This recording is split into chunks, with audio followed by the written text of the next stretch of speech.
Donc je pense que c'est un chemin où le Seigneur veut toujours nous emmener, l'adoration. Moi personnellement, je sais que la plupart du temps, c'est là où le Seigneur me conduit, peu importe les circonstances, peu importe les temps.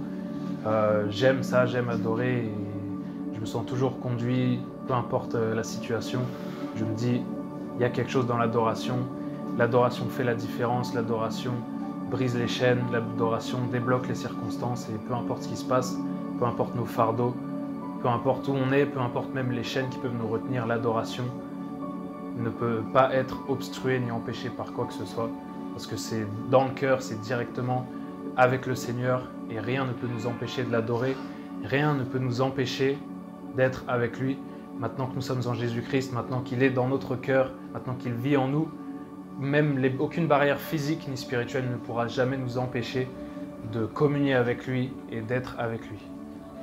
Et donc, il y a peut-être une semaine de ça, un matin, pendant que je priais, j'ai vu, je voyais les pieds du Seigneur en fait.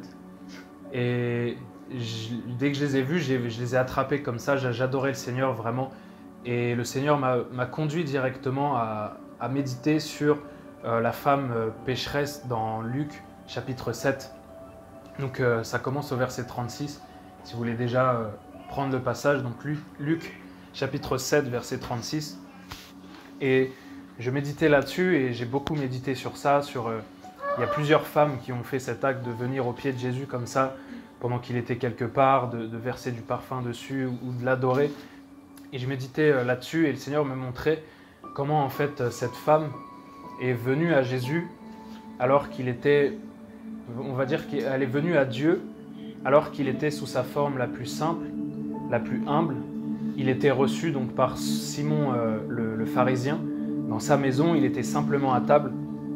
Et la manière dont elle l'a adoré, la foi qu'elle a eue, la dévotion, l'amour qu'elle a eu pour lui, nous montre vraiment quelque chose. Et je voulais d'abord commencer par lire du coup le passage. Donc Luc 7, à partir du verset 36. Un pharisien pria Jésus de manger avec lui. Jésus entra dans la maison du pharisien et se mit à table. Et voici une femme pécheresse qui se trouvait dans la ville, ayant su qu'il était à table dans la maison du pharisien, apporta un vase d'albâtre plein de parfums et se tint derrière aux pieds de Jésus. Donc on nous définit cette femme comme étant pécheresse. Donc probablement qu'elle était connue dans la ville où Jésus se trouvait pour être une femme qui vivait peut-être dans le désordre, qui était peut-être dans des scandales, qui avait fait peut-être des choses mauvaises. Donc la caractéristique qu'on nous donne de cette femme, c'est pécheresse. Alors la suite, elle pleurait et bientôt elle les mouilla de ses larmes, puis les essuya avec ses cheveux, les baisa et les oignit de parfum. Le pharisien qui l'avait invité, voyant cela, dit en lui-même, « Si cet homme était prophète, il connaîtrait qui et de quelle espèce est la femme qui le touche, il connaîtrait que c'est une pécheresse. » On voit la réaction de Simon le pharisien. Donc ce pharisien-là, a une réaction de pharisien, si on peut appeler ça comme ça. Il voit cette femme et il dit dans son cœur, « Si cet homme était prophète, il connaîtrait qui ?» Donc il aurait pu juste dire « Qui est cette femme ?» Non, il dit « Qui et de quelle espèce ?» Pour montrer le mépris dans son cœur vis-à-vis de cette femme en disant « Lui, si c'était vraiment un prophète, donc déjà il n'a pas la révélation que Jésus est autre chose qu'un prophète. Pour lui, c'est peut-être un prophète et même il en doute vu que cette femme vient à ses pieds et qu'il se dit « Lui, si c'était vraiment un prophète, il saurait qu'elle, c'est une pécheresse et il la toucherait pas ou quoi. » Parce que ce qui est fort, c'est qu'à l'époque, si quelqu'un d'impur ou une impureté te touchait, tu devenais impur. Donc les religieux pharisiens, ils n'auraient jamais voulu qu'une femme pécheresse ou que quelque chose d'impur les touche. Mais Jésus, qui était la pureté lui-même, qui était Dieu lui-même, n'avait pas peur de cela. Et nous, même dans la dispensation où nous sommes, qui avons Jésus en nous, lorsqu'un pécheur, lorsque quelqu'un d'impur, lorsque quelque chose de souillé vient s'approcher, c'est nous qui devons apporter la pureté du Seigneur, c'est nous qui impactons de la sainteté de Dieu notre environnement et pas l'impureté qui vient nous toucher. Ça, c'était la loi et c'est terminé. Donc verset 40, Jésus prit la parole et lui dit, donc j'aime bien parce que Jésus à chaque fois il prend des grandes énigmes, vraiment des interrogations, des choses pour faire comprendre à l'homme et l'amener à se remettre en question et à comprendre son erreur et à changer de mode de pensée. Donc Jésus prit la parole et lui dit, Simon, j'ai quelque chose à te dire. Maître, parle, répondit-il. Un créancier avait 2 débiteurs. L'un devait 500 deniers et l'autre 50. Comme ils n'avaient pas de quoi payer, il leur remit à tous deux leurs dettes. Lequel l'aimera le plus? Simon répondit, celui, je pense, auquel il a le plus remis. Jésus lui dit, tu as bien jugé. Puis se tournant vers la femme, il dit à Simon, vois-tu cette femme? Je suis entré dans ta maison et tu ne m'as point donné d'eau pour laver mes pieds. Mais elle les a mouillés de ses larmes et les a essuyés avec ses cheveux. Tu ne m'as point donné de baiser. Mais elle, depuis que je suis entré, elle n'a point cessé de me baiser les pieds. Tu n'as point versé d'huile sur ma tête, mais elle a versé du parfum sur mes pieds. C'est pourquoi je te le dis, ses nombreux péchés ont été pardonnés, car elle a beaucoup aimé. Mais celui à qui on pardonne peu, aime peu. Et il dit à la femme, tes péchés sont pardonnés. Ceux qui étaient à table avec lui se mirent à dire en eux-mêmes, qui est celui-ci qui pardonne même les péchés? Mais Jésus dit à la femme, ta foi t'a sauvée, va en paix. Ce qui m'a impressionné, c'est la façon dont la femme a perçu Jésus, comment elle a pu le voir par les yeux de la foi. Parce que Jésus, c'est ce que j'ai dit au tout début, il était là dans une maison, invité à table. Elle avait peut-être entendu parler de sa renommée, mais elle vient le rencontrer et Jésus n'est pas en train de faire des miracles. Jésus n'est pas dans sa gloire. Il est Dieu, il n'est pas en train d'être dans toute sa splendeur. Il est simplement comme un homme simple qui vient manger à table. Il n'a peut-être rien dit encore, peut-être rien fait de miraculeux, mais elle vient l'adorer à ses pieds et vient répandre sa dévotion sur lui, répandre du parfum, répandre vraiment la bonne odeur de sa repentance à ses pieds. Elle vient pleurer à ses pieds, essuyer ses pieds, lui donner des baisers. Et ça a su toucher le cœur de Jésus, toucher le cœur de Dieu. Et je pense que c'est quelque chose que Dieu veut nous apprendre si nous voulons être une épouse du Seigneur, c'est savoir comment toucher son cœur. J'ai bien aimé ce que Pasteur Pascal avait apporté sur Line quand il a parlé de connaître ce qui peut réjouir le cœur de Dieu ou ce qui peut l'attrister.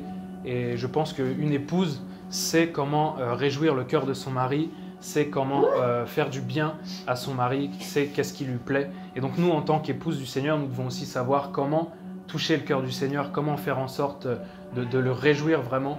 Parce qu'il y a beaucoup de témoignages, de moments dans l'histoire et même des réveils où des gens qui ont su toucher le cœur de Dieu par une prière ont fait descendre une onction incroyable qui a fait descendre un réveil, qui a transformé des vies. Donc en tant qu'épouse du Seigneur, nous devons être capables de partout où nous allons, partout où nous sommes, de toucher le cœur du Seigneur pour faire vraiment, pour transformer les lieux où nous allons, pour transformer les vies où nous allons. Et donc on voit Jésus exposer deux systèmes de valeurs différents, dans le sens où il montre dans ce passage comment le pharisien quelle valeur le pharisien lui accorde et quelle valeur en opposition cette femme pécheresse lui accorde. Parce que le pharisien reçoit Jésus et Jésus dit donc à cet homme, je suis chez toi, tu ne m'as pas donné d'eau pour me laver les pieds.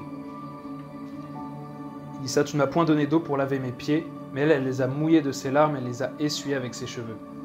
Jésus dit aussi aux pharisiens, tu n'as point donné de baiser. Donc Jésus dit à un homme, tu ne m'as même pas embrassé, tu ne m'as donné aucun acte d'amour, d'affection, d'adoration. Mais elle, depuis que je suis là, elle n'a pas cessé de m'embrasser les pieds. Et tu n'as point versé d'huile sur ma tête, mais elle a versé du parfum sur mes pieds. Donc cette femme est venue et a su voir en Jésus son Dieu, a su voir en Jésus Dieu Tout-Puissant, alors qu'il était dans cette forme humble d'homme qui vient simplement dans une maison. Elle a su voir par la foi qu'il était tout pour elle. Elle a su voir par la foi que peu importe ses péchés, peu importe son passé, peu importe les circonstances qu'elle pouvait traverser et ses problèmes, Jésus était sa solution. Jésus devait être le centre de sa vie. Elle n'a pas cherché à s'inquiéter de ce que les autres autour d'elle pouvaient dire, de ce que les pharisiens allaient penser, de ce que les gens qui étaient là pouvaient penser d'elle.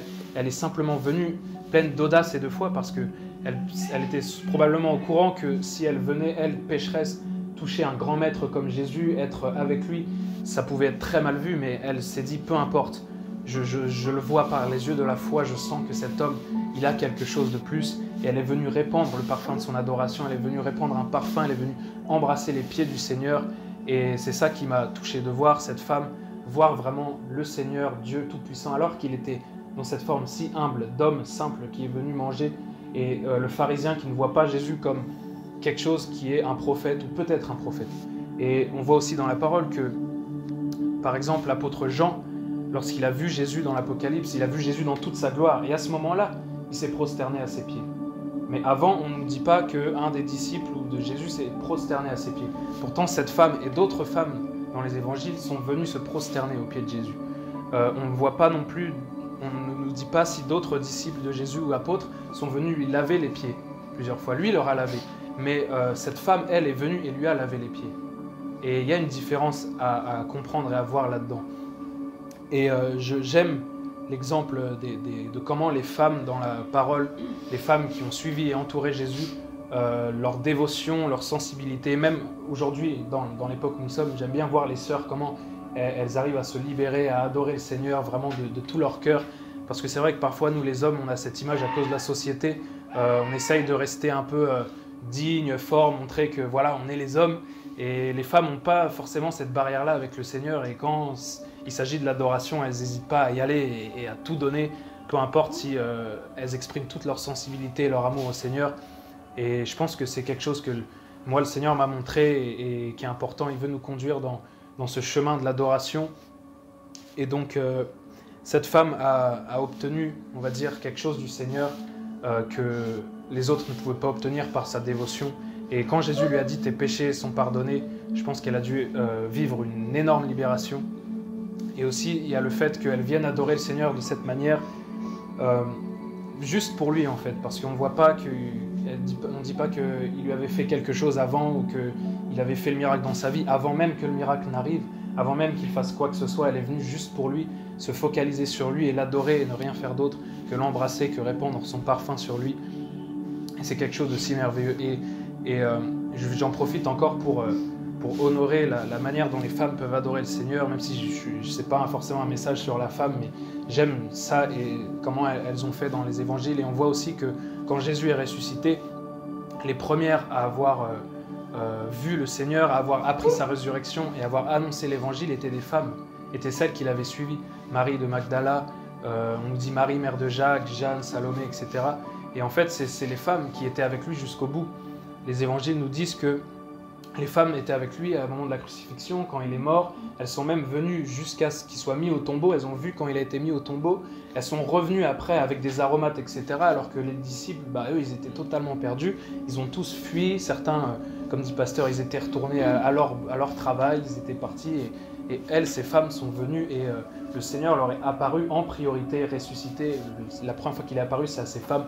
Et je pense que leur fidélité au Seigneur, ça a plu à Jésus et ça lui a plu de venir comme ça et de leur apparaître premièrement et de leur révéler sa résurrection premièrement par la manière dont elles ont su lui être fidèles jusqu'au bout dans ces moments difficiles, au moment de la crucifixion, au moment de sa mort. Donc ça lui a plu de leur apparaître en premièrement et de leur montrer voilà, je suis ressuscité et je suis avec vous, annoncez-moi partout. Et donc c'est censé nous montrer la priorité que nous devons avoir, c'est Jésus à la première place, c'est notre adoration pour le Seigneur. Et cette femme, en fait, c'est comme quelqu'un qui va pointer du doigt. On ne regarde pas juste le doigt qui pointe, mais on va vraiment regarder la direction et la direction vers laquelle cette femme nous dirige et veut nous montrer et diriger nos regards. Eh bien, c'est vraiment Jésus, la personne de Jésus-Christ comme étant notre salut, notre paix, notre guérison, notre espoir, vraiment la source de notre vie étant Jésus-Christ. Et voilà, pour moi, la chose la plus importante dans notre vie, c'est vraiment de mettre Jésus au centre, à la première place, de pouvoir chaque jour passer un temps à l'adorer, à libérer notre dévotion, notre affection sur lui, chaque jour à chercher à le connaître, à apprendre de lui, savoir ce qu'il veut nous dire, savoir qu'est-ce qu'il veut faire de nos vies. Et pour moi, c'est la chose la plus importante. Vraiment, ce que j'aime le plus et ce que j'ai le plus à cœur, c'est d'amener les gens, bien sûr, au salut, à rencontrer le Seigneur, et d'amener, encourager les gens à adorer le Seigneur, à rentrer dans la communion avec lui, parce que je pense que c'est la chose la plus importante. Pour ça que nous avons été sauvés, pour ça que nous avons été libérés, pour pouvoir rétablir cette communion avec le Seigneur. Et cette femme pécheresse a su être libérée de son passé, être transformée par un moment dans la présence de Jésus, et elle a su nous montrer et servir d'exemple à ce que nous puissions voir que Jésus vraiment doit avoir la première place et doit captiver nos cœurs et notre adoration chaque jour, afin que nous puissions être vraiment son épouse et être prêts pour les noces, être prêts pour vivre avec lui pour toujours et à l'adorer et à crier comme les anges qui l'entourent, Saint, Saint, Saint est le Seigneur. Et j'ai beaucoup aimé tout à l'heure quand on a chanté le chant qu'on disait Holy, Holy, Holy, parce que ça me faisait vraiment penser à ça, dans l'éternité les anges qui sont là et qui crient Holy, Holy, Saint, Saint est le Seigneur.